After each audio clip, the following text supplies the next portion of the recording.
Cape Town बंदरगाह में सुबह के 5:30 बजे हैं।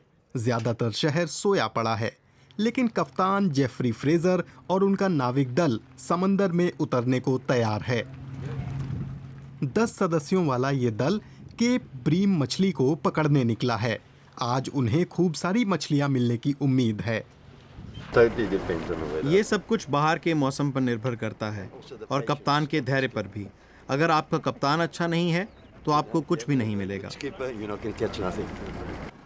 इसमें कुछ सच्चाई बेशक हो सकती है, लेकिन सारी जिम्मेदारी कप्तान पर डाल देना थोड़ा अटपटा है। केप में कुटीर स्तर की कमर्शियल फिशिंग सालों से मुश्किल हालात से गुजर रही है। शायद जलवायु परिवर्तन, चारे की मछलियों का अत्यधिक दोहन, जल प्रवाह में बदलाव, कई कारण गिना सकता हूँ। वो मछली पकड़ने के कोटे और बाजार तक पहुंच को लेकर भी जूझ रहे हैं। बंदरगाह से कुछ किलोमीटर दूर स्थानीय मछुआरे केप टाउन में देश की संसद के सामने प्रदर्शन कर रहे हैं। वो ज्यादा बेहतर कोटे की मांग कर रहे हैं। उनका कहना है कि इन हालात में रोजी रोटी चला पाना दूभर है। हमारी रोजी रोटी खतरे में है। सरकार बड़ी कंपनियों को कोटा दे रही है, लेकिन हम छोटे लोग हैं, जमीन से जुड़े लोग हैं जिनका जीवन समंदर पर निर्भर है। हमें कुछ भी नहीं मिलता है। जेफरी फ्रेजर अपने दल के लिए हालात सुधारना चाहते हैं। उन्हें समाधान मिला है अबालोबी नाम के ऐप में। अबालोबी का स्थानीय जबान में मतलब है मछली पकड़ने वाला। ये ऐप छोटे स्तर के मछुआरों को ग्राहकों से जोड़ता है। डेनियल स्मिथ ने ये ऐप बनाया था और इसी नाम से उनका एनजीओ भी है, जिसकी शुरुआत 2017 में केप टाउन यूनिवर्सिटी में एक रिसर्च प्रोजेक्ट के रूप में हुई थी। यहाँ दक्षिण अफ्रीका में और दुनिया भर में छोटे मछुआरों को बाजार से बाहर रखा जाता है। उन्हें जूझना पड़ता है।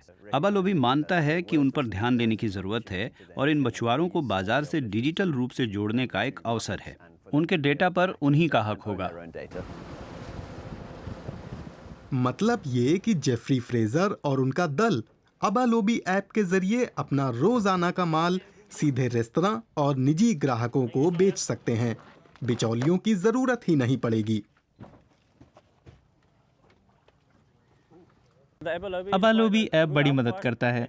हम क्यों जा रहे हैं, क्या पकड़ रहे हैं, और अब कीमत भी पहले के मुकाबले अच्छी मिल रही है। हमें इससे बड़ी मदद मिली है। नौकादल के सदस्य रेजी श्वेंक कहते हैं कि बिचौलिए मछुआरों को 1 किलो का सिर्फ 1 यूरो ही देते हैं। अबालोबी के जरिए मछुआरे 3 गुना तक कमा सकते हैं। मतलब कम मछली पकड़कर भी उन्हें उतना ही पैसा मिल सकता है। दूसरा फायदा ये है कि अबालोबी ऐप ने केप ब्रीम जैसी देसी मछली का भी बाजार बना दिया है। इसे अभी तक गरीबों की मछली कहा जाता था। केप ब्रीम मछली को लेकर अबालोबी ऐप लोगों के नजरिए में बदलाव ला रहा है। उसे अप मार्केट रेस्तरां में रखा जाने लगा है। अभिजात वर्ग उसे खाने का लुत्फ उठाने लगा है। मछली के शौकीनों के बीच उसकी पूछ होने लगी है।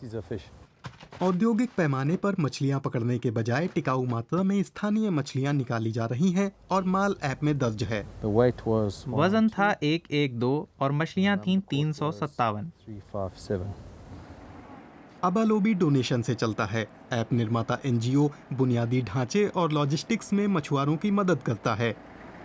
रेफ्रिजरेटेड ट्रकों में भरकर माल को अलग अलग जगह पर बने कोल्ड स्टोरेज में भेजा जाता है। छोटी दूरियों की वजह से कार्बन फुटप्रिंट भी कम हुआ है। अबालोबी के कर्मचारी हान गोलियाथ मछलियों का वजन तौलते हैं। वो मछुआरा परिवार से आते हैं और अपने समुदाय की मदद को उत्सुक हैं।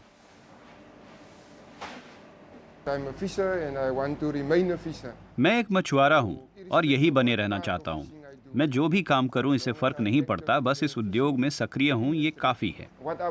मछली पकड़ने के बाद की प्रक्रिया को ग्राहकों से जोड़ने में अबालोबी हमारी मदद करता है, जबकि ये काम पीढ़ियों से चुनौतीपूर्ण रहा है। ठीक यही होता है।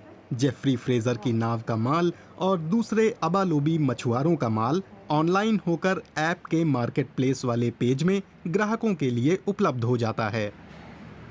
शेफ नील स्वार्ट केप टाउन में एक रेस्तरां में साझेदार हैं। अबालोबी पर खरीदार के रूप में पंजीकृत 400 से ज्यादा शेफों और 8000 निजी ग्राहकों में वो भी एक हैं। पिछली रात शेफ ने ऐप पर एक ऑर्डर दिया था। आज सुबह हान गोलियाथ ने माल डिलीवर कर दिया, 5 किलो केप ब्रीम। सबूत पुडिंग में मिलता है या ताज़ा मछली के रूप में। जिस क्वालिटी की मछली हमें मिलती है वो लाजवाब है, ऐसा हमने पहले नहीं देखा। ऐप के QR कोड के जरिए रेस्तरां मालिक और उनके मेहमानों को मछली का तमाम ब्यौरा मिल जाता है। मछुआरे का नाम, मछली की प्रजाति और कहां से मिली है। मुझे ये जानना अच्छा लगता है कि मेरा पैसा कहाँ जा रहा है। मुझे अच्छा लगता है कि ये पैसे मछुआरों के पास जा रहे हैं, ना कि किसी विशाल कंपनी के पास जो सिर्फ समंदर का दोहन कर रही है। ग्राहकों को भी ये सुनकर अच्छा लगता है कि उनका पैसा सीधे मछुआरों को जाता है और हम देख सकते हैं कि उन्हें कितना मिलता है। अबालोबी जूझते मछुआरों को अब तक 500 से 1000 यूरो से ज्यादा की रकम दिला चुका है। दूसरे देशों में भी ऐसे प्रोजेक्ट चल पड़े हैं। सबका लक्ष्य है मछलियों के भंडार का संरक्षण और स्थानीय मछुआरों की आजीविका की हिफाजत।